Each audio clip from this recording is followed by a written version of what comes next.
Hello everyone, কেমন আছো তোমরা সবাই? হ্যাঁ জানি অনেক দিন পর তোমাদের সাথে একটা ভিডিও শেয়ার করছি, তাও আবার একটা রেসিপি। চলো তোমাদের সাথে শেয়ার করবো আজকে মোচার চপ। এখানে মোচার চপের জন্য মোচাটাকে তো ভালোভাবে নুন হলুদ দিয়ে সিদ্ধ করে নিয়েছে, আর আলুও সিদ্ধ করে নিয়েছে। এখানে টমেটো, আদা, কাঁচা লঙ্কা, পেঁয়াজ আর রসুনটা দেখতে পাচ্ছ না, এই মহান ব্যক্তিকে দিয়েছিলাম হচ্ছে আমি রসুন ছাড়াতে। আর দেখো রসুনটা ছাড়ানো তো দূরে থাক, রসুনের খোলাগুলোকে নিয়ে এখানে কাঁচি দিয়ে কেটে কেটে আর ওড়াচ্ছে। আর মিঠাই আমাকে বললো মামা মোচার চপ বানিয়ে খাওয়াবে, তো আমি বললাম ঠিক আছে, তুই যেকালে বললি আমি তো তোকে অবশ্যই খাওয়াবো। আর লাগবে হচ্ছে ব্রেড ক্রাম্বস, এইটা তোমরা মুদি দোকানে পেয়ে যাবে। আর তারপর নিয়েছি শুকনো লঙ্কা, চিনি, ধনে গুঁড়ো, জিরে গুঁড়ো। আর এখানে তো আমি তেল দিয়ে দিয়েছি, আর তারপরেই দিয়েছি হচ্ছে পেঁয়াজ, কাঁচা লঙ্কা, শুকনো লঙ্কা। তারপরে একটু ভাজা ভাজা হয়ে আসতে দিয়ে দিয়েছি রসুনের কাঁচা গন্ধ চলে যাওয়ার পর এখানে টমেটোটাও দিয়ে দিয়েছি।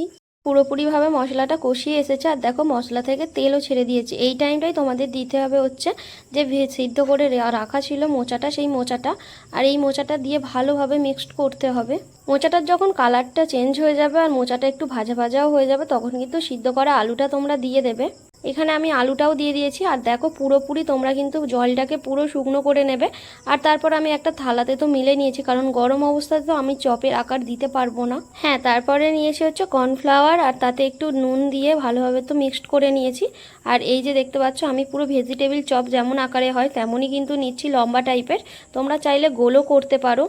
এখানে তো আমি ভেজিটেবিলের মতো তো আকার দিয়ে, আর এখানে প্রথমে ব্রেড ক্রাম্বসে কোট করে নিয়েছি। এবার কিন্তু যে ব্যাটারটা আমি গুলিয়ে রেখেছিলাম সেই ব্যাটারেই কিন্তু আমি দিয়ে দিয়েছি। আর এই যে ভালোভাবে কোট করে নিয়ে আবার একবার ব্রেড ক্রাম্বসে দিয়ে এই যে আমার পুরো মোচার চপ একটা রেডি হয়ে গেছে। তো এইভাবেই তো আমি অনেক কটা মোচার চপ করে নিয়েছি। আর এখানে কিন্তু একদম তেলটা হালকা গরম করে আর এখানে মোচার চপটা আমি দিয়ে দিয়েছি, যাতে ভেতরেরটা সবটা ভালোভাবে ভাজা হয়। তোমরা কিন্তু এটা দুবার করেও ভাজতে পারো।